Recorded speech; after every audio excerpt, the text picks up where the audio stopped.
Knights and Sith Lords, and welcome to Star Wars Artifacts.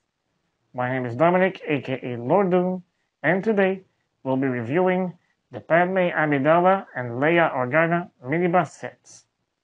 Before we begin, don't forget to subscribe to the channel, hit the notification bell, and smash the like button to help me continue my work. You can also follow me on Facebook, Instagram, and Twitter. All the links are available in the description below. The Padmé and Leia minibus set is sold at both Galaxy's Edge parks. Its price tag is of $55 US or 70 Canadian dollars.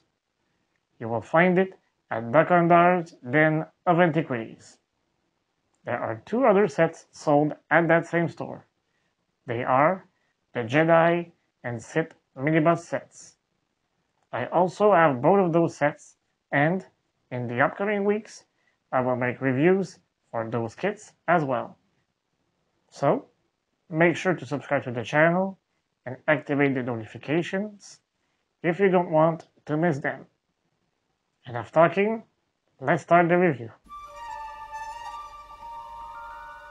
Let's start by taking a closer look at the box. In front, there is a picture of both busts. On the top of the image, we can read Padmé Amidala and Leia Organa mini busts. On the bottom right corner, you will see the Dukandar's Den of Antiquities logo. The sides and the top of the box reminds us of legacy lightsaber boxes and gives us the impression we are getting a cargo from our favorite universe. On the back, you will find two other pictures, this time in an angle. Just below that, you can read the following paragraph. Padmé Amidala was a courageous and hopeful leader who served as queen and then senator of Naboo.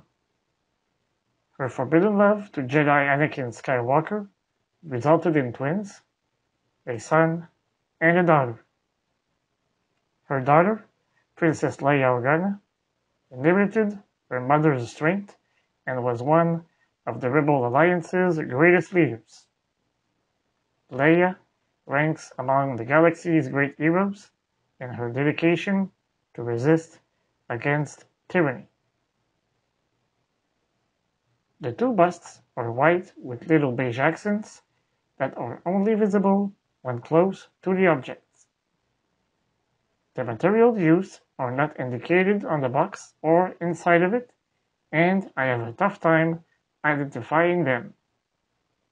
To the eye, it looks like porcelain, but when you touch it, it feels a lot more resistant. Let's check out the Padmé bust first. The sculpt used is based on her red throne room gown, which is also the first dress we saw the character in. Because of that choice, it is the bust that has the most details out of the two. It is 6.5 inches high and 5 3/4 inches wide. The headpiece is very well sculpted and is relatively true to what we saw in episode 1. We can say the same about the visible part of the gown. Behind the bust, we can see the long hair that is attached to the headpiece. Unfortunately, the face of the bust doesn't really look like Natalie Portman's face. This is obviously my biggest disappointment about this object.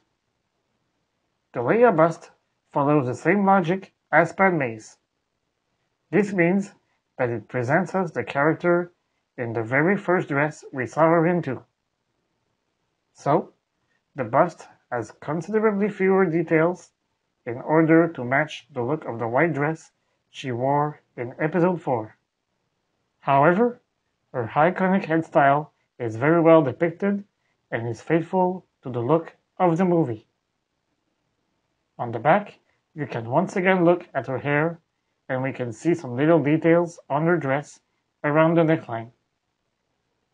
Like the Padmé bust, her face is not very well sculpted and seems to be stretched too much. Because of that, there is practically no resemblance with Carrie Fisher's face. Under the two busts, there are some padding to prevent the objects from scratching the surface on which they are placed. In the middle, you will find the Star Wars Galaxy's Edge logo, the copyrights, the place where it was made, and the following mention: not a toy, decorative item only. Usually, this is the moment when I tell you that I'm very happy to have those objects in my collection. However, I have to admit that I'm a little disappointed with those two mini busts. This is mostly caused by the lack of resemblance to the two characters' faces.